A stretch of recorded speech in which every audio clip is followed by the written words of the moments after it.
चल जैमी पियावा के संगे कलाइल हाउ डोलिया कहार।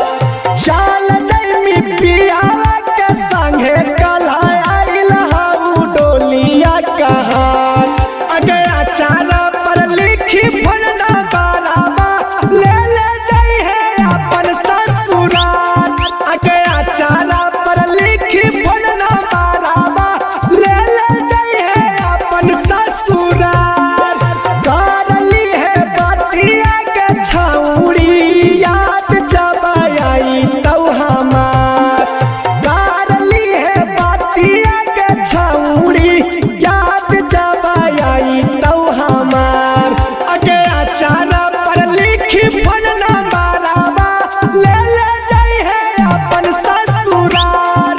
अगे अचारा पर लिखी फरना बाराबा ले ले जाई है अपन ससुराल।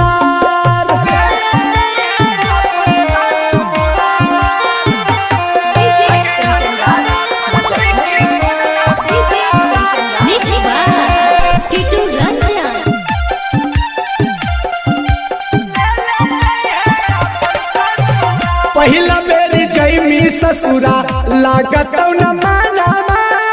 बेरी बेरी हमारा छौड़ी खोजत नया नावा। पहिला बेरी जैमी ससुरा लागत न मानावा। बेरी बेरी हमारा छौड़ी खोजत नया नावा। मौका देख के करली है फोनावा मिल जैतौ हमर समाचार। मौका देख के करली है फोनावा मिल जैतौ हमर समाचार। अगे अचारा पर लिखी फरना बाराबा ले ले जाई है अपन ससुराल।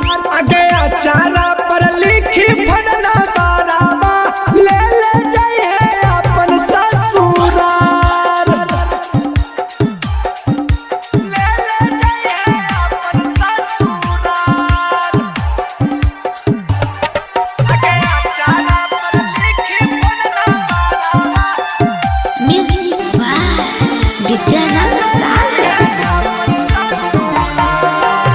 सोनू सिंह भूलन की तू होलो बर्बाद के। तू तो मजमर में खूबे शादिया के बाद के। सोनू सिंह भूलन भी तू होलो बर्बाद के। तू मजमर में खूबे शादिया के बाद के।